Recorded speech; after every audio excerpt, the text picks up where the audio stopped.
And we're live. Good afternoon, ladies and gentlemen, and welcome to episode 121 of Pillar Talk. This episode is brought to you by Ruthless Pro Wrestling, Amaya's Fresh Mexican Grill, 8 Mile Vodka, Flashback Antique and Crafts, Little Brown Jug, Monroe Sports Center, and Muggsy's Grill and Bar. Today, we got a great show lined up for you. We got Randy Richardville in flesh. What's up, brother? I'm doing well, thanks. Thank you for coming on. I'm honored to be here. It's gonna be a lot of fun. So this is the fact that I wanted to open up with. In elementary school, we had a field trip. Yeah, to go meet you. All right. What school was it? Raisonville. Raisonville Elementary School. Is that Mr. Salisbury? Was he the principal at the time? Yeah, I remember. Jesus, dude, you know my whole life. No, but and then when I told my dad about it today, I said, I'm going to talk to Randy Richardville. And he said, you know who he is, right? And I was just like, don't get me scared, because he's a really nice guy. And, I like talking to him. Yeah. But I that's when I correlated. I said, oh, my God, I went to meet you when I was in elementary school. Up at the Capitol. Mm-hmm. Yeah. But I think it was Lansing, right? Yeah. Well, we there's stairs right outside both chambers, the House of Representatives and the Senate, and I served in both. So I'm not sure how old you are or when you came.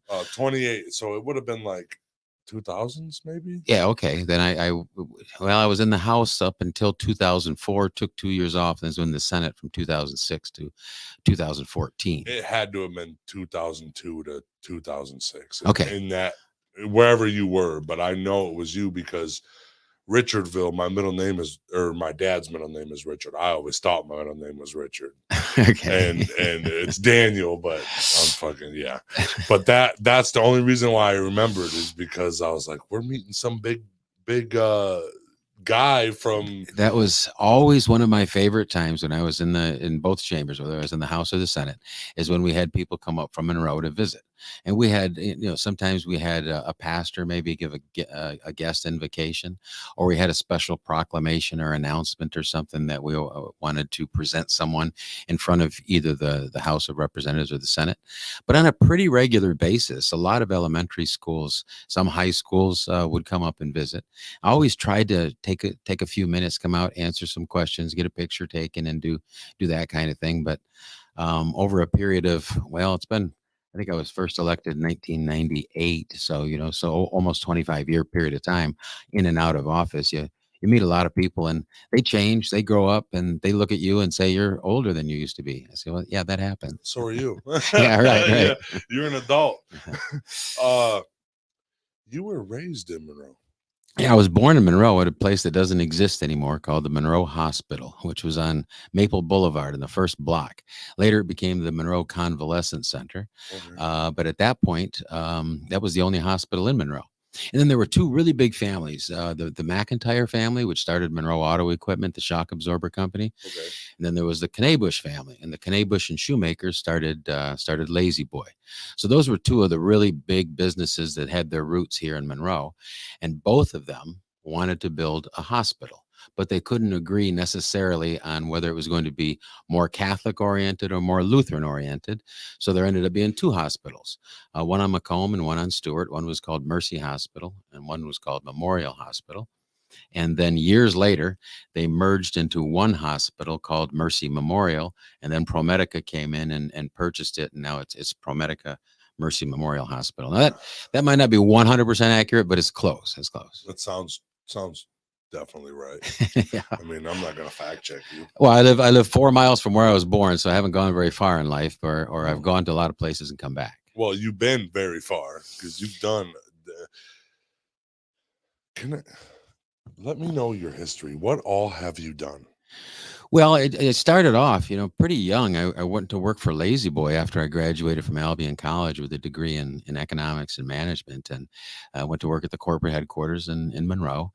And then after about a year and a half, they asked me to move to South Carolina, where one of their biggest manufacturing facilities was, in Florence, South Carolina. And I had 2 children, pretty young, but we got up, and I think I was maybe 23 years old, and went to work as the division controller of Lazy Lazy Boy back in the day. So I was more or less a business guy, bean counter and all. But an interesting thing happened to me when I was down there. And I played a little bit of baseball in college at Albion College.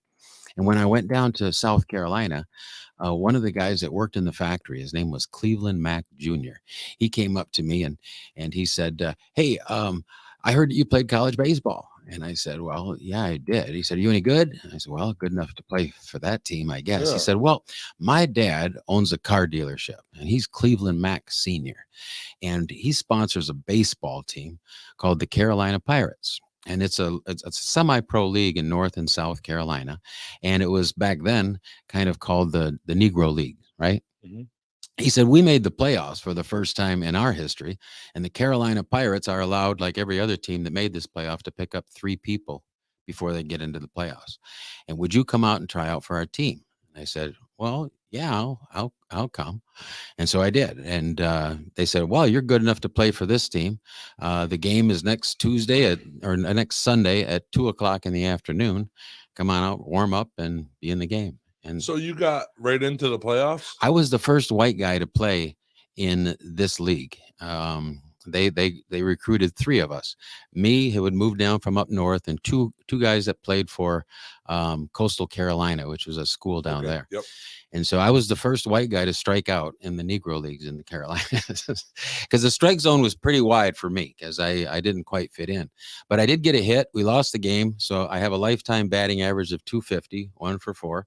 And the record is 0 wins, 1 loss. But it was a great experience, because, you look up in the crowd, and they started off with a Martin Luther King speech, and then they went to the national anthem, and they did both of those things. And I had a real appreciation for the people that were there, the love that they had. They all cruised in after church. Now, they told me 2:00, but at about 2:00, the first people were showing up. The game didn't start till closer to 4:00, because church lasted long that day, and that's the way that league went. In the stadium, it was a small stadium, but it was all full, and it was a big game. And the Carolina Pirates lost that day, and I made history as a white guy playing in the all black league. Got my first strikeout. I The first did. white guys get struck out in the league. That's what I got a weird question.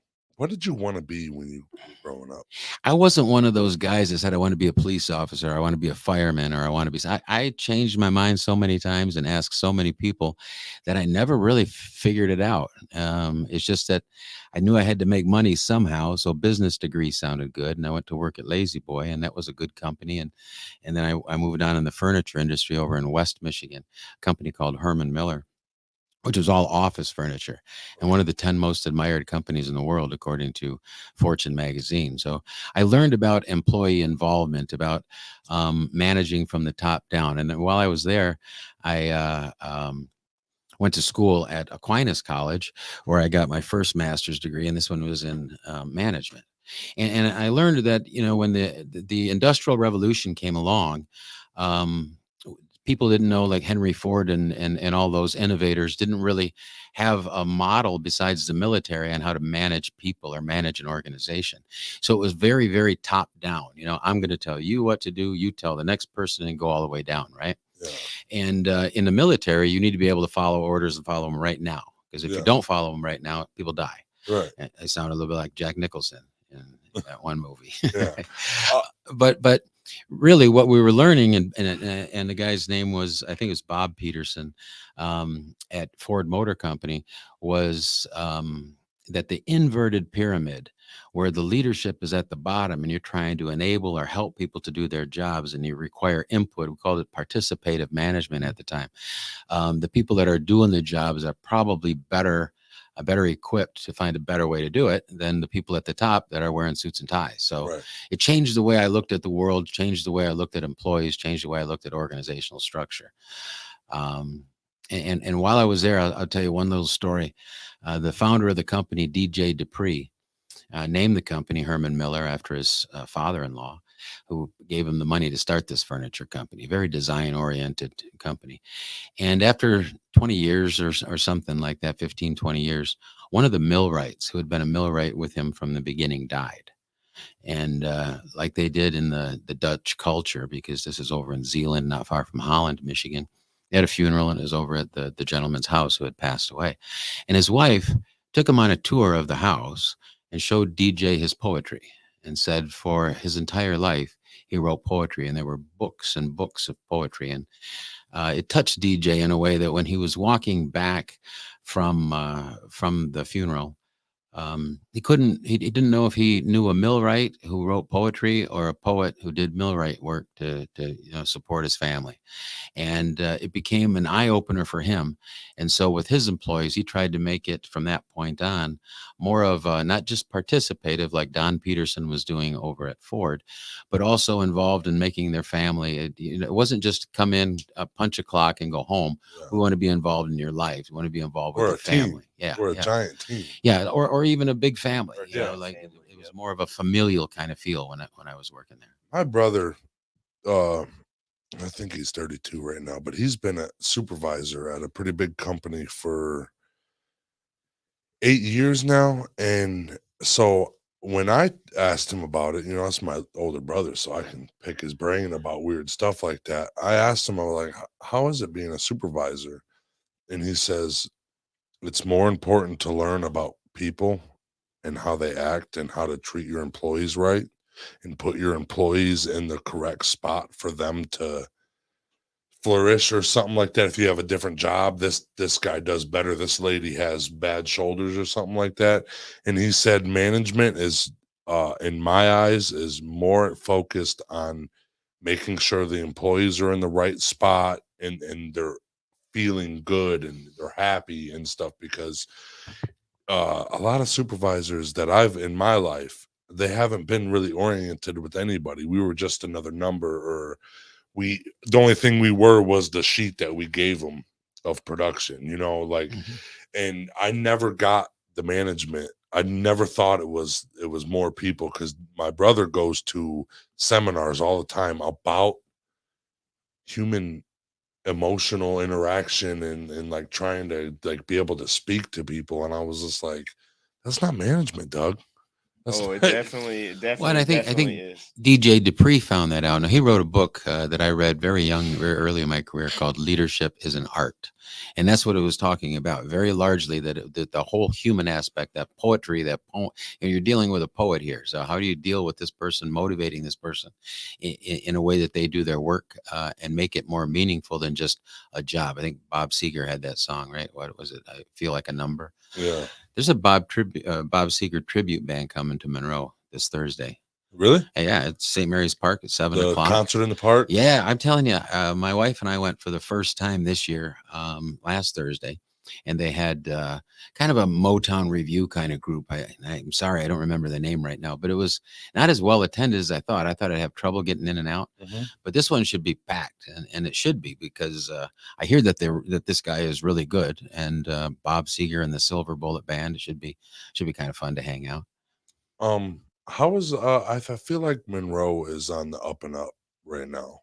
Honestly, like a lot of getting out of school. Once me and all my friends or my cohort got out of school, everybody was like, man, Monroe sucks, because a lot of us were hanging out around the wrong crowds, and in the wrong crowds, wrong shit happens all the time, no matter what city you're in, right? So like I had this built-in not aggression, but like Monroe's not good or whatever. And then once I started thinking in a more of a positive way and trying to like bring happiness around Monroe, I'm like, dude, Monroe is full of life. It just needs to be shown like that there's life here. Yeah, and I've always said that if a person's bored, you need to look in the mirror. You have a lot to do with your own boredom. So there are opportunities to do cool things around Monroe all the time, and you see that the city's trying to do some of those things with the park and all of the parks and recreations group actually. And so Monroe's kind of a cool island between downriver and Toledo. We're by ourselves. We got the lake, real close, and the river. It's a beautiful town with a whole lot of history. I love it. Yeah, there's so much history here that most of us don't know, and if we do need to work on anything, and we need to work on a lot, but one thing is that preservation of the history and talking about what made Monroe what Monroe is. Now, history is not always great. Sometimes there's things in there we can learn from, And other times there are things we should stick our chest out about, even though it wasn't us that did it. But Yep. that culture still prevails. You know, it goes from generation to generation. So we are a product of who came here before us. And I think we need to celebrate, at least investigate and educate about our history. Have you visited that ice rink since it got remodeled? I haven't gone in since it became the battlefield, but it had a lot to do with the battlefield, you know, with some land swaps in the state park and some other things, working with then Congressman Dingle and Senator Carl Levin to get things done. We did a lot of cleanup. We did Mason Run to begin with back in, I think, 1999 or something like that, where that neighborhood was a brownfield where the old Consolidated Paper Company used to be. And I know that because I was born on Maple, but I grew up on Michigan, which is the next block over. Yeah, you know? my dad lives right across the street from Michigan Avenue, right on Elm Street. Oh, yeah. Well, I used to ride my bike down there. In fact, I think I was about 10, 12 years old. We went bike riding that day because that's what the kids in the neighborhood did. Grab our bikes, go bike riding. There was a young man named Paul Bastine, I still remember, and his brakes failed. And he went into Elm Avenue and a truck hit him right in between. And then he died right there by where your father's house is. That was probably 50 years ago or something like that. I'm guessing. But anyway, I know the neighborhood quite well. I was born there, raised there, and I live right down the street. We used to play paintball in the paper mill. Used to I heard from the rafters that somebody used to play paintball in the old mill. And so what had happened was they tore down that Consolidated Paper Company down to the ground, but the ground was still contaminated. So I worked hard to get some state money that cleaned up that underground. And Mayor Al Capicilli, who was mayor of Monroe at the time, was working hard with Bernie Gleiberman, a residential developer from Detroit. And this was one of the first residential brownfield redevelopments in the country. And Monroe got a lot of attention for that because the theory behind brownfield redevelopment is to stop urban sprawl, where the cities, where the manufacturing and all the things that, you know, made cities, the city structure, if you will, the city center with the sewer and the water and electricity and all of those things. Well, they didn't do a good job back in the day of keeping things clean, and so pollution was rampant. And so rather than people just avoiding any of those polluted places inside the city limits, you were seeing the sprawl out into the townships, into the green part of our land, our agricultural land here in Monroe County for the most part. So then the government set up grants, the brownfield redevelopment grant, and mostly it was for businesses. And Tim Lake down at the the business development group here in Monroe County, he does a great job utilizing some of those grants. But going back 20, 25 years, we were doing that to help business, of course, grow. But at that point, we also needed residential housing. And so that was one of the first ones. It was nationwide, got a lot of attention. And then, from there, we did work on the state park. We got about a $20 million grant in, I think, 1999 or so, maybe 2000. And we consolidated some of the handicap fishing ramps that used to be down at Erie. We had one there, and we did a land swap and then added two into the state park. Fishing stations. We moved, believe it or not, the RV park was on a bed of water where you couldn't see the lake. So here you got the only state park in Michigan on Lake Erie, and you couldn't see the lake. And it was on a wet field, that needed to be moved legally. You couldn't build there anymore because it was a wetland, right? So we moved that over closer to the water, and it became, I think, the single busiest state park in Michigan. And then with the path, the heritage trail that connected that back up to where the battlefield is. That was all part of that land swap. And so now we're continuing to move toward the city from the lake, and that project's still working. I'm still working on it. From 2000? From actually 1999 is when we first started to get the grant money for the state park. And that's something you might call a linear park, where there's a lot of different projects that are connected. And now we're doing some stuff. I'm involved with Heather Boone down at Oaks of Righteousness. And we're Great doing person.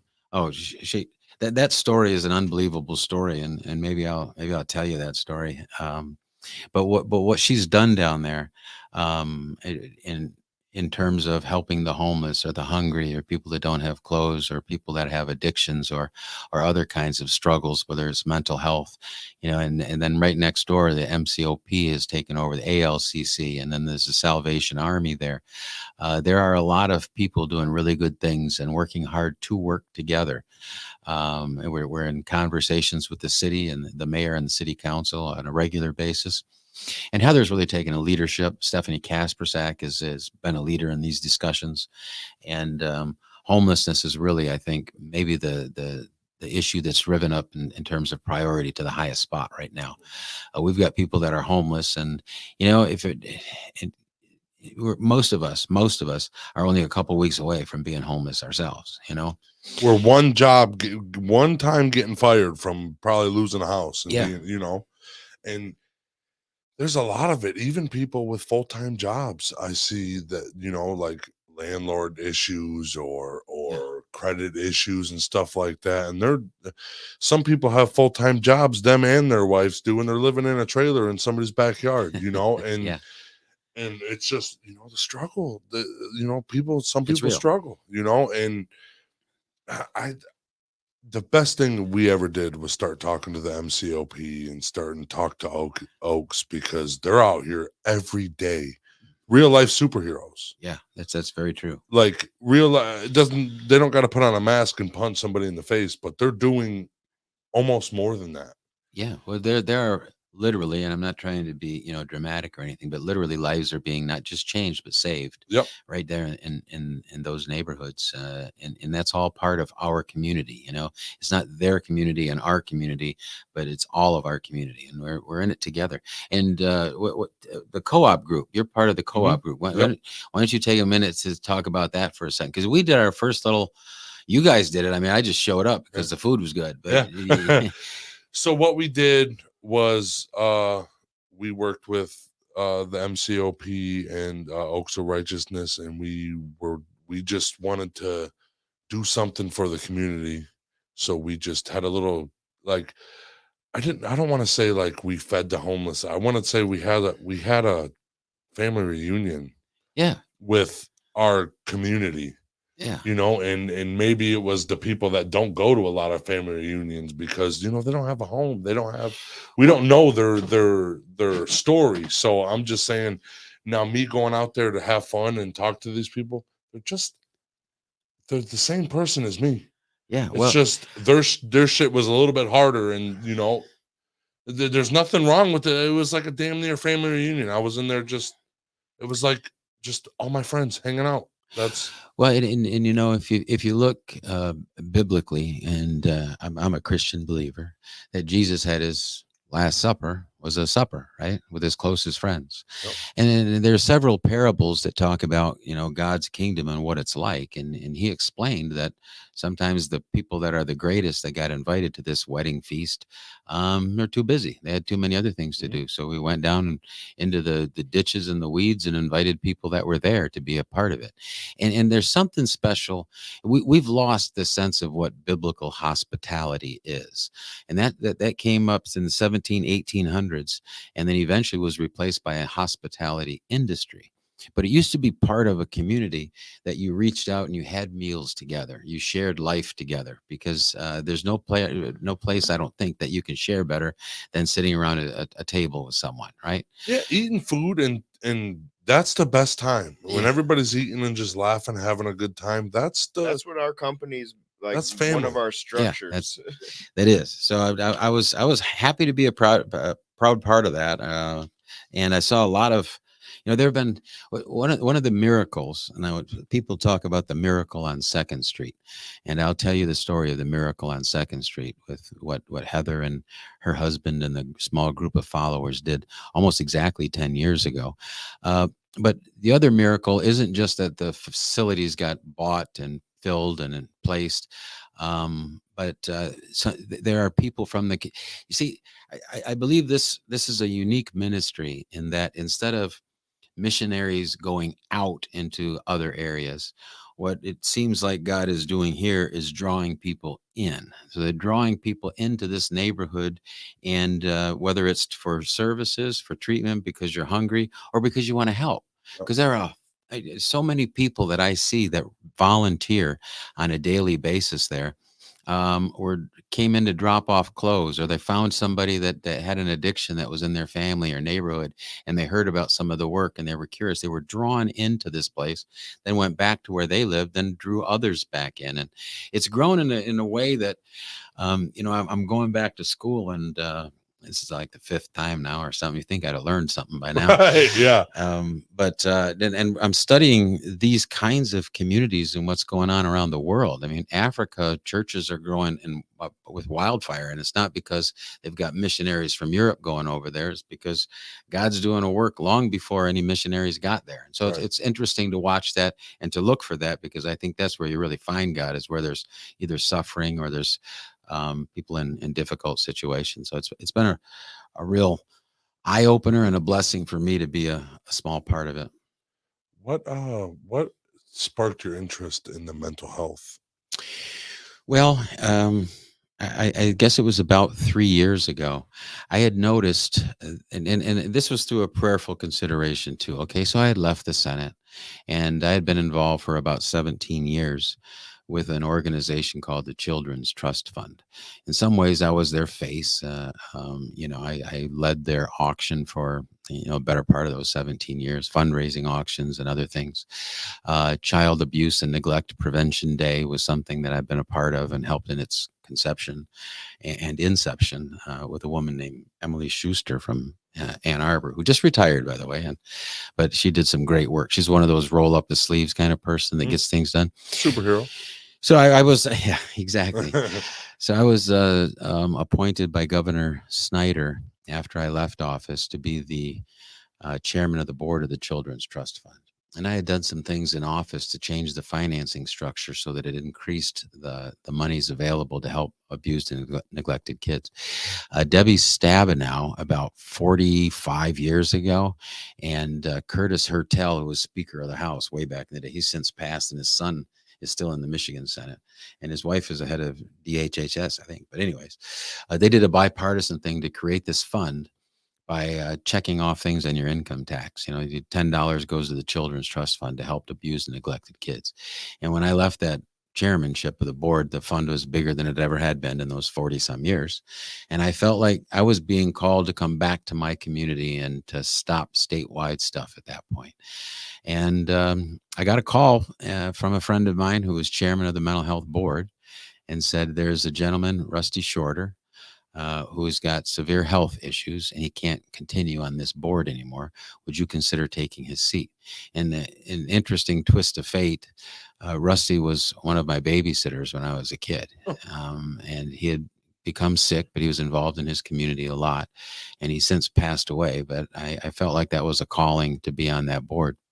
And I had noticed this generation behind me just seems to have, and we can talk about causes and talk about social media or food or different kinds of things but there just seemed to be so many problems and so many acute problems that there didn't seem to, we got more science and technology than we ever had.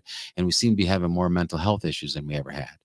And so I felt like I should be a part of that. And then the pandemic comes, and I think, one of the things I was reading in the Free Press, I think yesterday or the day before, that different police chiefs around the state are noticing that there have been 20+% increase in addictions and other kinds of problems that stem from mental health problems. And that's because I think the pandemic caused a lot of people to live in fear and also to be somewhat isolated. They're not interacting with people. And as human beings, we're created to interact with people. You have to interact, yeah.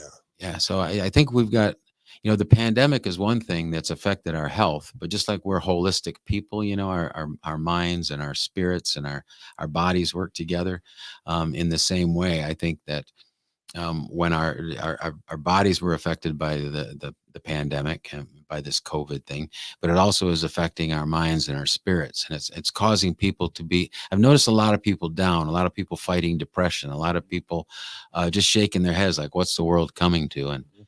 And so I felt like maybe I could be a part of it and see if I could be helpful with some of the experiences I've had. My mental health. I got in an accident a couple years ago and struggled for about 3 years to recover from it. And what I realized is men, like men my age or older, anything, they all they were taught was just nothing affects you. Hold that shit down. And I was the one when they first offered me a psychiatrist, I was like, you guys are crazy. I started walking, you guys told me I couldn't. I got this. But when I actually broke down and went to a psychiatrist, my life changed. It was opening up about that stuff and really feeling that stuff and opening up. I was like, men ain't doing this enough. And because there's a lot of stress that people put on themselves. And like, even my wife's one of those. She puts all the stress on her shoulders and doesn't want nobody else to have any of her stress and doesn't want to talk about it. And I'm sitting there and I'm just chiseling away at her, like, come on, open up a little bit more, And I think everybody deserves to, because even a psychiatrist, it's like talking to a wall. They don't know you from Adam. They don't know you from nothing. Do you remember Rene Descartes, the philosopher and all? He's the one that he's given this phrase, but it's not really necessarily his. I think, therefore I am. Yeah. All right. Well, he was one who believed that the self was self-contained, you might say, that we are all individuals, and that is how humankind is, and that you are in this thing by yourself. That's yourself. But in the 50s, 60s, 70s, and later, after this quote unquote enlightenment period, neuroscience scientists started to see that they studied babies, and when babies are first brought into the light, the very first thing they do is start to imitate whoever is around them. It's the beginning of what they consider to be communication. It's the beginning of a relationship, and that we as human beings are made to be part of one another. We are not separate. We're not individual selves. We are part of a collective thing called the human race, and we're all in this together. Yep. And so when not you necessarily, but when a person says, no, I'm isolated, like, what is Simon and Garfunkel, I am a rock, I'm an island, all of that kind of thing, you're not going to survive, and you're certainly not going to be healthy, because we're made to be part of this together. Yeah. And yet we were taught, generationally, tough it up, be a man, or whatever, whatever. My dad was a Marine, so you can imagine how I got it. Oh, shit, yeah. You can't show an emotion. The only emotion you can show is crying, boy. Yeah, I'll give you something to cry about, or something I heard before, so that's those are some things, though, that this pandemic has caused that you can't hug. I think that's an important part of life, is a hug, as small as that. And they should last 20 seconds, not inappropriately, but 20 seconds. Yeah. You know what I'm saying? That's heart to heart. You're giving your heart up to somebody. That's what I think. You're touching hearts. Yeah. It's not a handshake. You're just dapping up on that. At that point, you're hugging somebody, you're putting your heart on their heart. Yeah. And for me, it's a different type of feeling. Well, I think so too. Right. But it's one that, got pushed aside for a long time, because men got to be men, right? And then this pandemic says you're not even allowed to touch each other, and certainly don't be close to each other. We made it impossible to see each other's smiles for a while, right? Mm-hmm. You got to cover them up. That was my word. I didn't like the mask just because of that. I couldn't see. I'm opening doors for people, and you can tell they're smiling through their eyes, like the way that they. But I'm like, dude, I wanted to see that old lady smile and tell me thank you. That sucks. Yeah. But. Well, you want me to tell you a little bit about the miracle on 2nd Street? Yes, please. Okay. That's because I believe miracle number 2 is right on the way. We had a woman at the church today who came from Wayne County, who came and talked about Oaks of Righteousness, because she knew about Oaks of Righteousness. It had been here 10 years ago when it was first starting. But okay, so it first started off with Heather Boone and her husband living in Dearborn, and she goes through seminary and becomes a pastor at a little church down around Conant. I think it's on Conant or Elmira. I don't remember, one of those two. And it's a Methodist church, and she's there for 3 years here in Monroe, right? And then they were going to reassign her someplace else, and she felt this calling to stay in Monroe, which, they were lining her up to go someplace different. And she went to her husband and said, this is a thing of faith. You gotta be part of this. And he was. They put their house up. They leased their house and moved down to the old Salvation Army, which had been pretty much abandoned. It was being used as a warming center where, a handful of people were allowed to go in there during certain hours of the night. There's no bed, there's no food, there's nothing like that. Right. But at least you're not out in the freezing cold. It's the middle of winter, right? And she and her husband went down. They did some restoration to bring it up to speed so that people could live there and it could be a real homeless shelter. Now, this is where, the gospel turns into not just a set of words, but words that turn into action. She and her husband moved into this place and lived among the homeless there while they were leasing their home out in Dearborn, a beautiful home in the suburbs, right? And after about 2 years, they were looking, and they had been looking at the St. Joseph's Church, that wasn't being used by the Archdiocese of Detroit anymore. But when a lot of Italian Americans were in this little village down there when I was growing up, the church was St. Joe's, and there was an elementary school and a rectory where the priests lived. And they were looking out the window and said, that's kind of our promised land, we believe. And that's where we need to move this ministry. And when God speaks, you got to listen, right? Yeah. So they called the Archdiocese of Detroit and said, how much for this building and this land? And they said, well, it's going to be about $850,000. And they said, wow, okay. Well, we're planning to do this ministry, et cetera, et cetera. What would you give it to us for? About $850,000. Yeah. So, well, would you do this at least? Will you have it reappraised? Because after this stock, the whole real estate market thing in 2008 and 2009, maybe the valuations changed. And they did that and came back at $550,000. So it was like a $300,000 miracle, right? And they're like, yes, now we're only $300,000 off. What do we do now?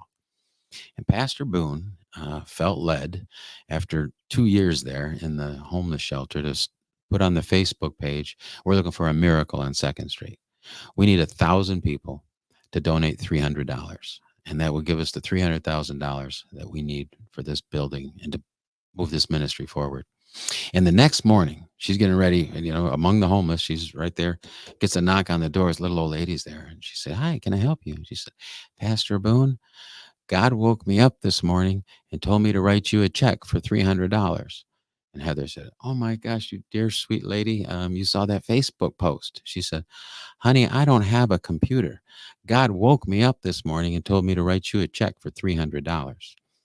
And I guess it was about 5 months later, they had raised somewhere around $320,000+, bought it and expanded their ministry into those buildings. And that was the beginning of the Oaks Village, really, from Oaks of Righteousness. And now that old Salvation Army place serves as many as 500 homeless people a year. It's upstairs and downstairs where there's women and children upstairs and the men downstairs. The other week. Yeah, and people are living in cot-like beds, but they have a safe, warm place to live.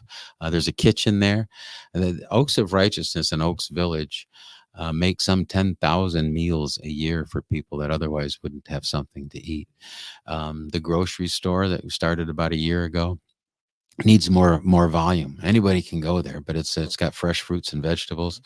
There's a child care center, and there was a woman who lived in California, and her son had gotten into addiction. And he came to Oaks and through the homeless shelter and got his life back on track. And it touched her so much. She, being a preschool professional, moved back from California. About this. Yes. Yeah. And said, I'll run this place for you. And now it's a Montessori type daycare center for preschool kids. And they have a capacity of 30+ people there. But it's an incredible, if you walk through there and see these kids, they really teach these kids some valuable stuff. Like Kim was telling me just some of the stuff they were having these kids do. I was like, kids are doing this? Yeah. I haven't done this yet. Well, the Montessori school says that you take care of yourself. You learn how to take care of yourself, even at those young 2, 3, 4-year-old ages, right? So you wash your own hands. You go and put things away. You've got to wash your doing dishes. your own dishes, all of those all things. That stuff, and how life is, and it was set up by, I think, a Catholic nun was the Montessori model. That was, I don't know, 50 years or more ago. But that's there. There's the healthcare center. And right now they got volunteer nurses, and one in particular, Sandy Lipsdorf, but there's a number of other people there that volunteer, or ProMedica sends some people. It They have really traveling looks like spots. a hospital, like a hospital setting. It's beautiful in there. Well, the problem is, though, we don't even have a computer. And so that's one of the reasons why I believe the Lord wanted me to come on board, was to help with some fundraising. And bulk of the work there gets done by volunteers, and Heather doesn't even take a salary. Her husband has his own excavating and different kinds of hauling and other things that he does.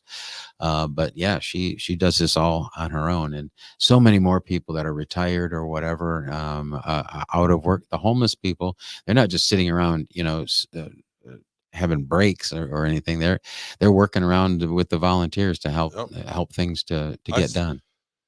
I walked in there, and I mean, if you go to a homeless shelter, you think it's like, oh, everybody's going to be sad and everybody's going to. That place was like a giant family. Everybody's walking around picking up stuff, and everybody, Kim's on everybody. Kim's the mom of everybody. Hey, you doing what you need to be doing? Okay. Just making sure. Me and Josh walked past the kitchen. There was. Who doesn't want to get their food cooked by two grandmas? That's what I was like, dude, I bet they got some good muffins in there, and they were just like, yeah, we volunteer because we just love doing this. And I was just like, wow, man, like there's so many good people in this city. Like everybody thought it was so bad, and there's superheroes around every corner in this city. They've got people there that from 9 until 2 every day during the week. They're unloading people's cars and people donating things, dropping stuff off. Then somebody's got to sort through all that. What can we use? What can't we use? How do you dispose of the things that we can't? Then you got to clean and hang and organize, and they don't charge for anything down there. Everything is given to the people that have real needs. There are people that come in and say, I don't have any food in my house at all.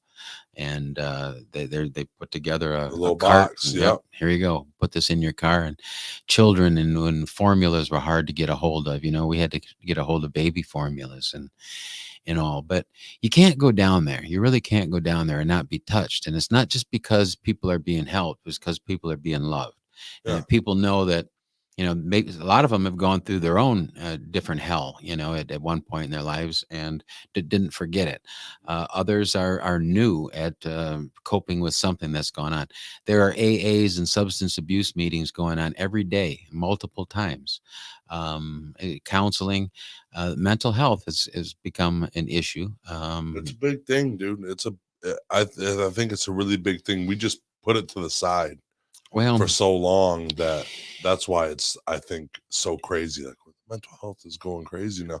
I just think we just put it aside. Like something's wrong with that guy. Well, yeah, for a long time. I mean, if you look at the history, you want to talk about history, the history of mental health and mental health issues, they were shocking them back then. They were doing that. They were experimenting with them. Some of them were put into isolation. Again, about the worst. Even worse, yeah. For someone. And then there's the elimination of stigma, which we've been working on for 25, 30 years. I didn't understand that. I had to learn that one the hard way. And we've still got a long ways to go, but there's people that are really trying. And if we're honest and look ourselves in the mirror, we all have some kind of mental health issue that we're struggling with. My thing is, if like somebody walks, I don't know, like in a group of people, somebody like some guy that doesn't look like the people that are around here, like, oh, that's a weirdo right there.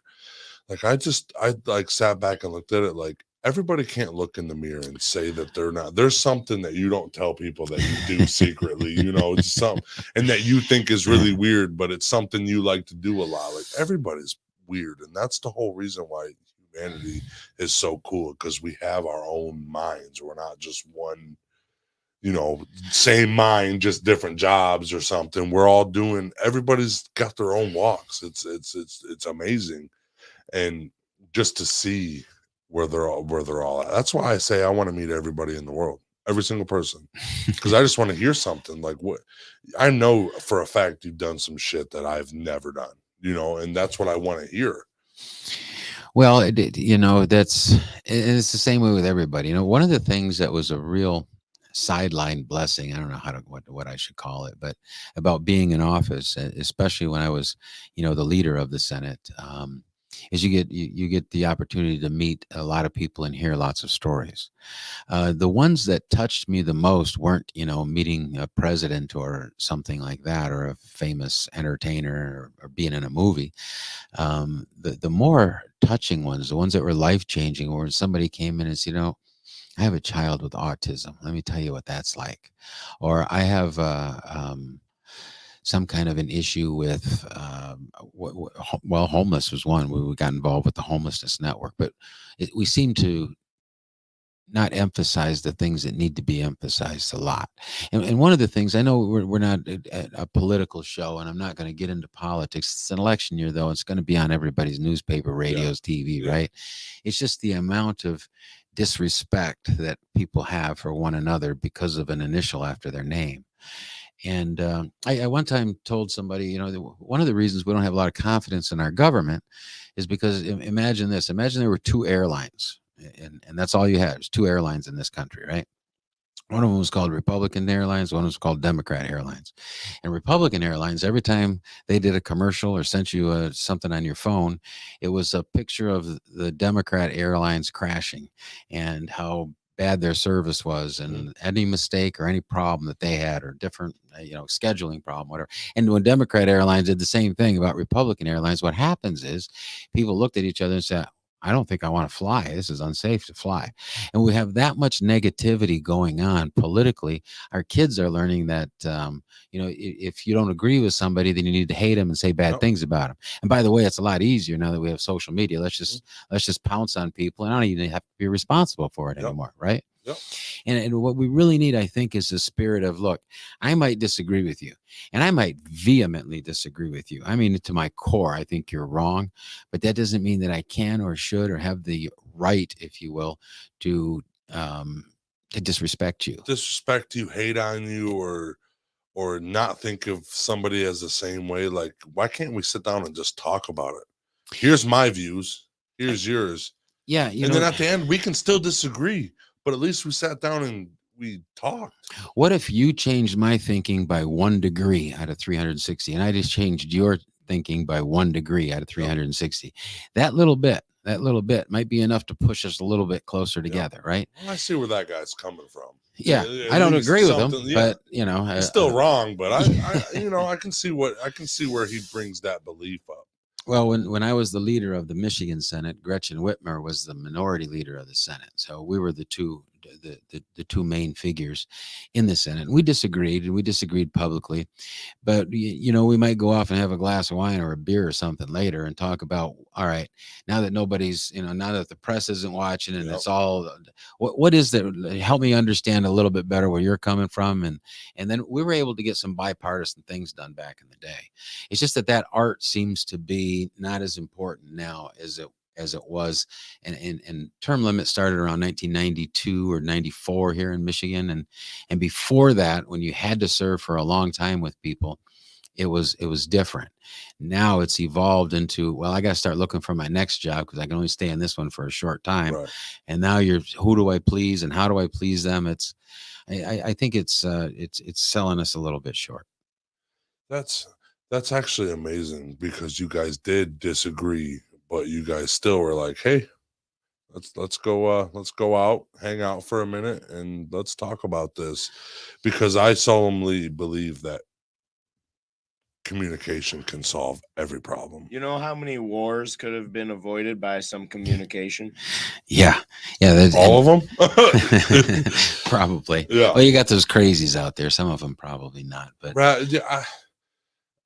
There's everybody takes sometimes people take shit way too far. Yeah, but I want to make sure that I was clear. I only use the politics piece as an example because I think what we're teaching our young people, first of all, you got the coronavirus, the pandemic babies who are isolated and are I talked about neuroscience, and the first thing you do is imitate other people, and being around other people is what helps you as a human being to grow. Now we're saying, hey, you can't see people, you can't be be around people. I mean, it's a tough period for anybody, any kids especially. I think that have gone through this last few years, and I think, as adults, have to make sure that we set a better example and a better tone for how we can disagree agreeably, if that's such a term. But it's really about us as human beings setting that example for those people that are watching us up close. Well, and the one thing about I said school's not just for learning, because Josh's son would have started preschool the year the pandemic started, so he didn't even start school officially. He was online, and I was like, school's not just for learning. School's for learning how to talk to the people in your cohort, learn how to Absolutely. communicate, and like like, you got to have that asshole kid. You got to have the nice kids and stuff like that. You got to let them know, how to act, I guess, accordingly or something, because you're just going to get thrown out in the world as an adult, and you've been on online school your whole life. Now you're just like, these guys are really mean. Yeah. Yeah. It's like, these guys don't think like I do. Well, I got a little story that just happened last week.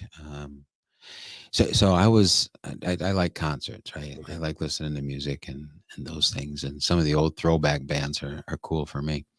So I went to Earth, Wind and Fire, which is pretty good. Okay. And they opened for Carlos Santana. So I had seen Santana once before in person, and they said there's nobody like him, right? Okay. So we're at this concert, and he started off at 9:00, just jamming. I mean, he only played about 4 or 5 songs because they all turned into 6 to 10 minute songs with him Right. just blast while he's wearing a full linen suit. It's 85 degrees, and the temperature under the lights was about 114 degrees at Pine Knob. So he tells this story, and I thought on the way home, I don't want to be morbid, but I thought on the way home, I might have heard Carlos Santana's last words. And because he collapsed on the stage right after he made this announcement, he said, in this world now he's okay. I don't want to alarm anybody. Okay. I was scared. The next day there was dehydration and some other things. It was hot. Yeah. And he's 74 years old, right? Jamming. I mean, he was jamming too, and like nobody else can. But he said, we're in a world right now where things are twisted and evil. He said, there's a lot of this going on, and they're coming out of this pandemic and all. He said, what if instead of us talking about weapons of mass destruction, what if we all became weapons of mass compassion? What the world would be like if that's what we were about instead of that. And then he said, so I called my friend Chris Stapleton and said, Chris, would you write me a song? He said, what do you want the song about? He said, I want it to be about changing in this evil, twisted world, to become compassionate people and to live in peace and coexist in harmony with one another. And Chris Stapleton said something like, well, I'm going to have to call you back on that. And then he said, but he did call me back, and he wrote a song called Joy. I'm going to play it for you now. And then about a minute into the song, he's kind of half sat down on the stage and then collapsed. And they put a big blanket in front of him, and they said, Carlos Santana said a few minutes ago that we need to live in a world with peace and faith and prayers. He needs your prayers right now. Yeah. And it wasn't until the next morning that we knew for sure that he was going to fully recover and all. But I couldn't help on the drive home think, wow, what a profound words this man says. This is a guy who was at Woodstock, right? This isn't a rookie. He's been around the world a bunch of times. And I hope that those words, more so than him collapsing on stage, end up what people remember about that night. If we all could become weapons of mass compassion, wouldn't that be a crazy world? That's what I tell everybody. The way I want to live life, I just want to love everybody. Like, I don't find there's no beef with anybody. Even if we disagree, there's no beef with nobody.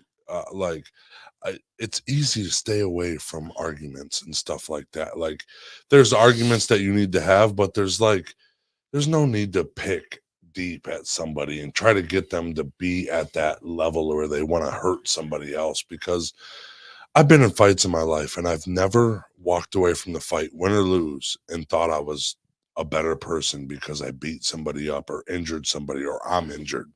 And I was like, none of that, like, what if I needed a hug at that point? That's what I needed. I didn't need to be punched in the nose. I needed to hug. Like, all I needed to do was hug me and we say, you know what? I'm sorry I made you mad. And that would have been a whole different thing. I would have lived my life a whole lot better, Yeah. Well, when we talked about the management thing, and we talked about the supervisors and managers and how they deal with workers, one of the things that I tried to live in public office was the idea of being a public servant, or a servant leader, or however you want to call it. But that pyramid of military structure, where the general's on top, or the president, however you want to, and then you go down to officers, and then all the people that do work, right? That instead, our model should be just the opposite. It should be an inverted pyramid, where the point is at the bottom, if that's you. And if Jesus walked on this earth and said, I didn't come to be served, but to serve, and you say, I'm going to follow him, then you have to become a servant yourself, of other people, not of yourself, right? And everybody needs to feel wanted. And that's a big part of it. And I think that when you start to think about other people as more important than you, then it makes it a little bit easier to live that out. Without them little boots on the ground, you don't have a military. Yeah, that's for sure. Without them guys putting the tires on the cars, you ain't making a truck, Ford. And that's the thing, is maybe they are the lowest paid, but they're doing the most work. They're the ones that are paying you. Yeah. And you're paying them, of course, but they're the ones making you the money to be able to pay them. Yeah. And it took me until I was like 23 when I realized that, like, holy shit, it's us that's making the money for this company. Why aren't they fucking nicer to us? Yeah. Well, and this hierarchical structure, maybe it's a necessary ingredient in some places, but for the most part, supervisors, managers, directors, vice presidents, it shouldn't be so much hierarchical, just a different structure. It's a different title or different action, but we're all workers. We're all doing what we got. And the church is built that way too, right? We're all called to do what we're called to do. And your eyeball doesn't work without your brain, and your brain doesn't work without your heart, and your heart doesn't work without your feet. And on we go. Maybe your heart would work without your feet. I mean, that wasn't a good example. It would. Yeah, I think so. Yeah. You can't walk without feet, though. That's true. All right. That's good. Unless you're really cool.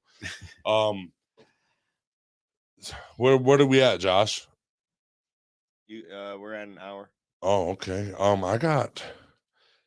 Do you want to talk about anything else? The election year, or you can talk more about that if you want. Well, and on the local level, I actually, being on the county board of commissioners, I was impressed at how well this county is run. So here I was in leadership in the House of Representatives for years, and then in the Senate for years, and in management in different companies, and did some leadership consulting and things. But when I came here, I've got a decent amount of experience with state and federal government, which is helpful to this board. But I was amazed at how efficient Monroe County's run. Now, it doesn't mean we're perfect in that, but the Democrats and Republicans, there's not, animosity, and it's not ugly. People work together, and, from the sheriff's department to the health department, to the mental health authority, to the road commission. I mean, everything that we do, nobody's perfect. Nothing's perfect here. Yeah, but we're humans. But we're working together pretty well.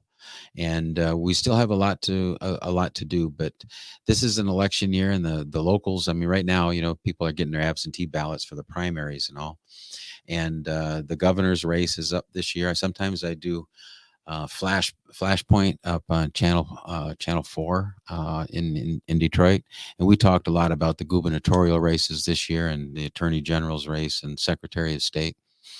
Which way the pendulum is swinging nationwide, et cetera, et cetera. Maybe we can come back and talk about some of that stuff in more of a political kind of show. You're gonna have to talk to Josh about that. Okay, all right. I'm not that smart.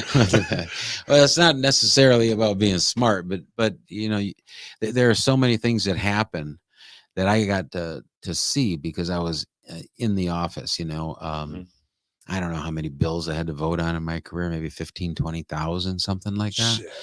And the amount of That's a changes lot. that happen on them. Yeah. And the details and what's actually happening behind the scenes, because the headlines don't usually tell most of the story. There's a lot more to it. And so someday we can come in and talk about government and or politics. But right now, I'm really excited about what's happening in the city and what's happening in the county of Monroe. I think the mental health authority is going through some growing pains, and that'll be good for the county in the long run. And we'll see how the elections come out this year. I think it'll be good. Would you ever run for governor?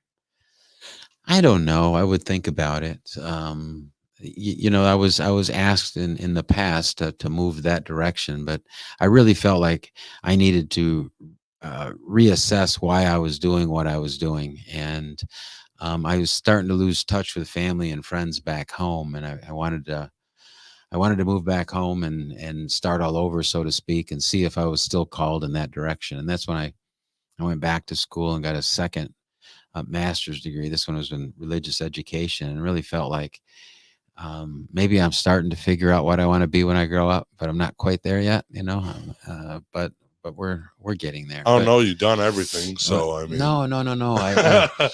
I've worked with governors, and I've worked with people in high ranking kind of spots. And we beat up on our leaders a lot, but it's a tough role. I mean, what you have to put into it.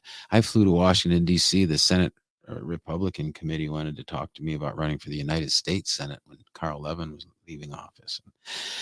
And the amount of work that goes into it and the amount of fundraising, it's all about money, it seems. The higher you go, it's the more money you raise. And I just didn't feel like that's how I wanted to spend the rest of these years of my life, is raising money so that I could be in an office. And then the politics get so much worse and uglier there that I just didn't feel like that's where I wanted to be. Washington wasn't the spot for me. So I came back home to Monroe County. I'm happy here for now. Would I run for governor? I don't know. Maybe. Well, if one thing has been, if it gets presented to you, the way I see it is that, my career has been, I've been in the right place at the right time many times. Right. And recognizing that is important. And I think that, if Governor Whitmer is reelected, she's probably going to be looking to Washington pretty hard. And we'll see after she left or leaves, then that might be something to look at the right time and in the right place. But it would have to definitely be for the right reasons. And I'm learning about life's right reasons now at Oaks and with the people that I'm working with at the county level. And that's very meaningful for me. And it's helping me to reassess who I am too. Well, for me, being real cocky, I would want the governor to have been on my show. So, I mean, that's just me. If you want to do it for anybody, do it for me. Okay. All right. That's fair. But I'm a little bit more. So I am interested in a political talk about that, because me personally, I'm not into politics. I think, like you said, I think there's a lot of negativity with some of the supporters and, some of the things that are getting said. Like, everybody hates the leaders no matter what, Mm-hmm. But it was so hatred driven that I just was like, I don't need to be swallowed into this. Now I'm mad at some dude just because he believes in this color is blue and it's not white and I'm seeing white. I don't want to be angry. Yeah, right. Basically, but I would like to pick your brain about the politics and maybe get some good questions from other people that have more about politics and stuff like that, like a better question sheet than me, because I'm not a politics driven guy. Yeah. Do you have anything coming up, anything you're doing coming up? Well, this is an election year, and for the first time in my life, I don't have an opponent. So it's kind of a different different Till I election run. year. Yeah, right. But it's a lot of work. I spent a lot of time early on, knocking on doors, and it was really important for me to go face to face with people. I've had people that came up to me as recently as last week and said, "I remember when you were first getting started, you knocked on my door and talked to me," and I actually remembered the day that I knocked on that person's door. I don't always, but I did that time, and really. I think I said the first time the most important part of a politician is the ability to listen. And we have lost that art in politics today. We have, we think that politicians are speakers, right? They talk a lot, and we do.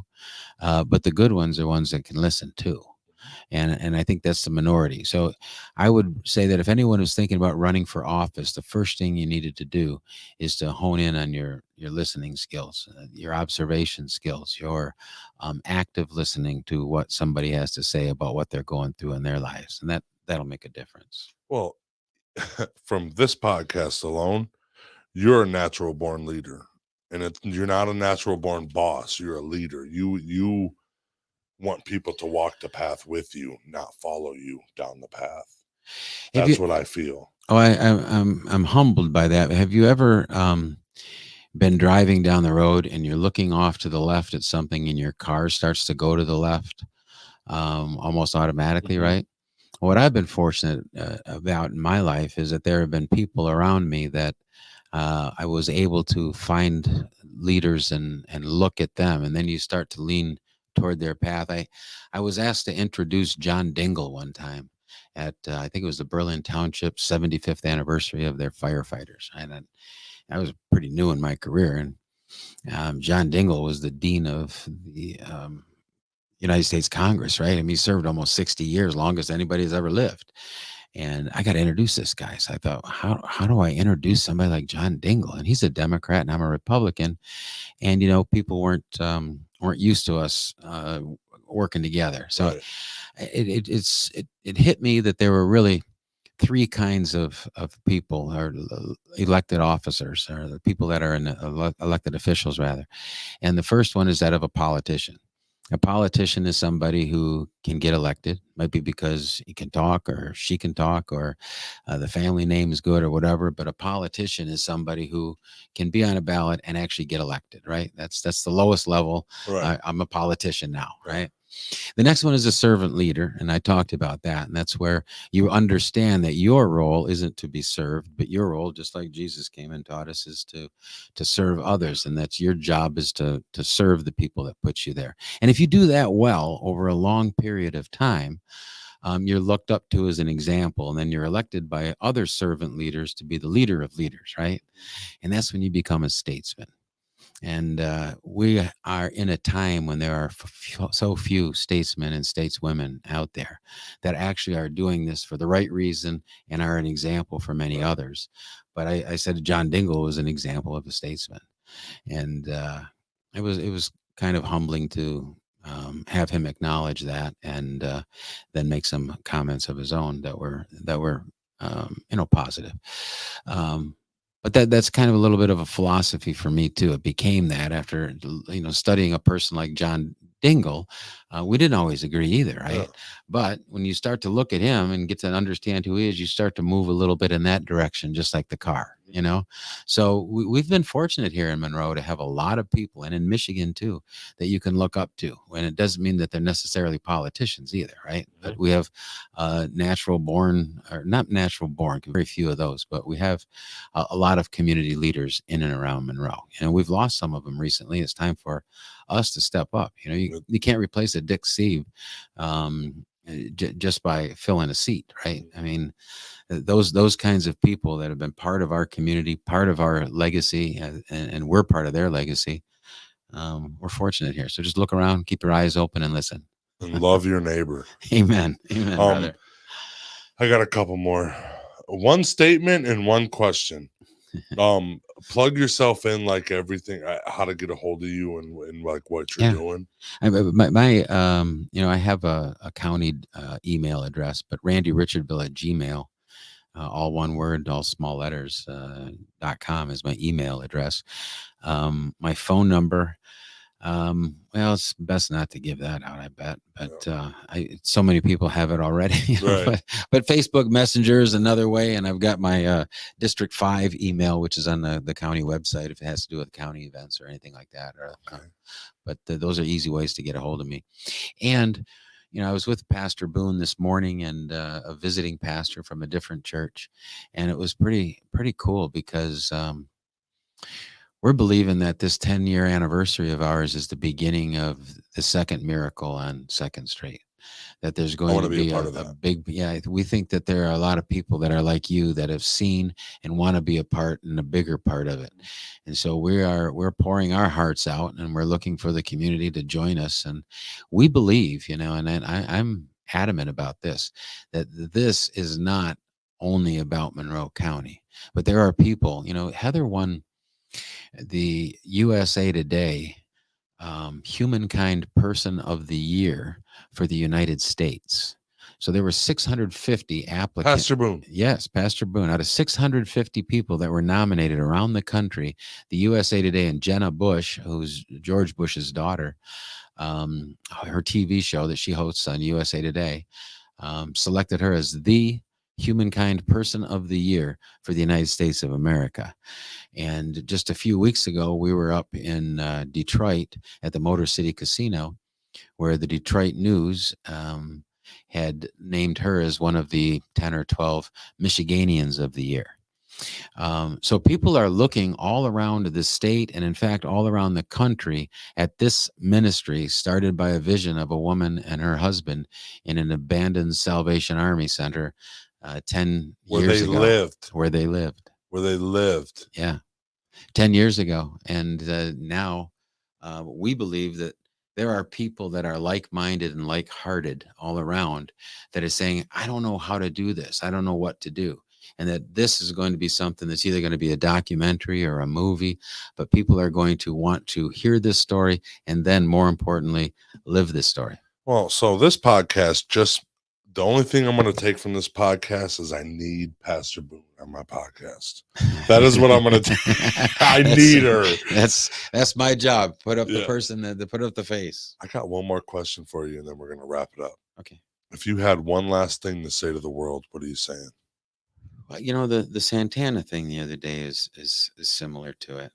I've just been reflective because I've got, a mother that's fighting pancreatic cancer, and she's 85 years old, and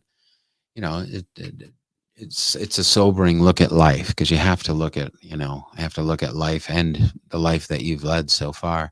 My father's 88, and he's doing well, but it's caused me to be reflective, and it seems like I've lost a lot of good close friends during this pandemic thing. So I'm really taking a hard look at me and what I am, and I'm trying to have a measure of mercy and grace when I look at other people, because I have not always done the right thing, made the right choices, it just inspires me to be graceful to other people. And I got a long ways to go to get to that spot, but we'll see. All right. That's it for episode 121 of Pillar Talk. Thank you for coming on here. It was my pleasure. It was an honor. And I enjoyed, you have already developed that listening skill that I was talking about. So it's a pleasure to talk to somebody who listens. I'm going to be a leader one day. No, you don't want to follow me. I promise you. That's it for episode 121, guys. Thank you for tuning in. We'll see you next time. Brought to you by Brain Jerk. Fucking